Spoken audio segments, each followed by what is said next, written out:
This country just 3 months away from the November election, 95 days. What happens if the vote is contested or if President Trump refuses to concede, even if he loses? A bipartisan group of experts, bipartisan, has been meeting to consider those very scenarios. And two of them will join me now. CNN political commentator and former Michigan Democratic Governor Jennifer Granholm. Also with us in a moment, I think, when we get the technology issues worked out, Bill Kristol. He's director of the conservative group Defending Democracy. And we're going to bring him on in a moment. I just want to ask you a question, Governor, is how seriously is this group taking the possibility of this president either attempting to delay the election or otherwise interfere with it, or not accept the results? And I'll just remind people at home, this is not a Democratic plot here. This is a bipartisan group that is investigating these scenarios. How seriously are you taking those scenarios? Well, that's the whole point of it's called the Transition Integrity Project. There were 100 participants, and as you say, it was bipartisan. It's sponsored by a nonpartisan entity called Protect Democracy. And honestly, Jim, it was a real eye-opener to many of us. It was pretty scary. I mean, the point of the exercises was not to scare people, but to really figure out what to do now to avoid a crisis in the future. On election day and after election day, too, because you're not going to necessarily get the results on election night. You're not trying to be alarmists. You didn't do this for your health. President Trump keeps suggesting that he may not accept the election results.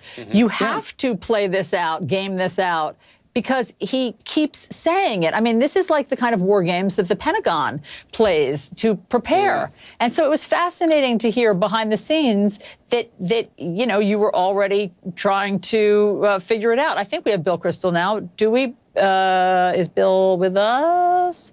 Hi, Bill. I think you do. Oh, wow. Right. I'm always amazed when technology works, Yeah, no kidding. Right. So Good to see you all. You too. I don't know how much you heard of that, but it's been fascinating to read about the work that you have felt obligated, I guess, to do because President Trump keeps threatening not to accept the election results. And so, Bill, what's the plan? If the President Trump doesn't win, but doesn't accept the results, what is the plan?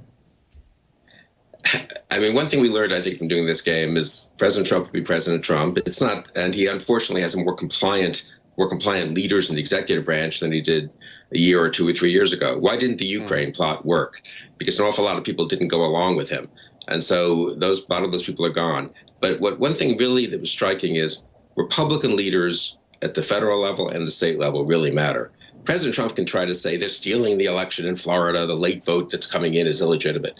If the Republican governor of Florida says, no, we're counting the votes, we're doing it in a proper way, keep calm, we'll get this right, after a few days when the absentee ballots come in and so forth, that takes the steam out of Trump.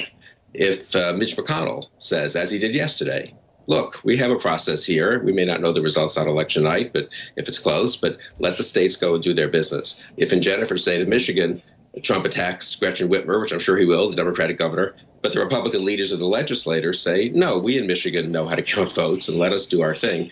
I think that makes a huge difference. So one of the takeaways I take from it is Trump is hard to pressure, but Mitch McConnell and Republican state legislative leaders and Republican governors, they really need to stand up here and and be responsible in the week or two before Election Day, and obviously even now in terms of getting some funding for safe and secure elections, but especially on Election Day, on the night of Election Day, and for the next few days if it's close.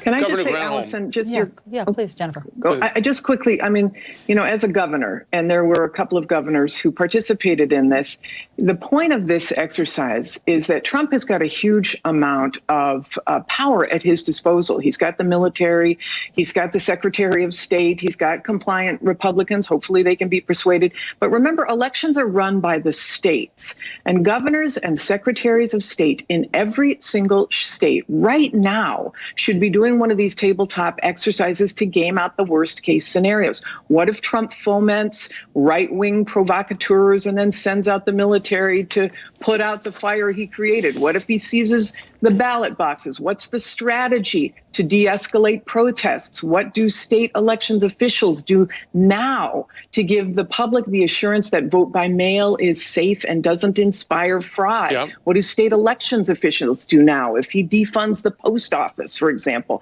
So those things have to be happening right now at the state level. It is, I think, we should say, it's remarkable we're discussing this in America in 2020. It is truly remarkable. And that you, a bipartisan group of former members of government, et cetera, feel the need to address this today. I think folks at home have to pay attention. Bill Kristol, Governor Granholm brought up the idea of using the military.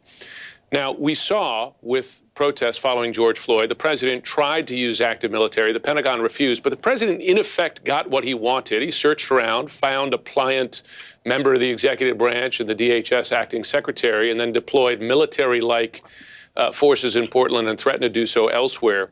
I imagine a question here is this. There are the dramatic moves, the president saying, I'm not going to accept the election, not leaving the White House. But there are moves short of that, right, that the president can do with federal power to have a great effect, to deploy such forces to discourage the vote in certain places where he thinks he's losing, right, or close polling places in places where he thinks he's losing. Is that the more realistic concern and fear here? Yes, because if there's no predicate laid for the president saying it's an illegitimate or corrupt or rigged election, he can say he's not leaving the White House, but the military and the Secret Service and the Justice Department even aren't going to listen to him, and he will not be president after January 20th. Do a lot of damage in the interregnum between November 3rd and January 20th, but still, that's limited. Yeah, I think that you're absolutely right. It's more subtle. DHS turns out to be much more. I think even then when we did the game, I think Jennifer would agree, we were focused a little more on DOD, on the Defense Department. It has real norms, though. We saw that when there was the reaction to Esper and Milley crossing Lafayette Square. Justice Department, even there, I think there's constraints on Barr. DHS is worrisome.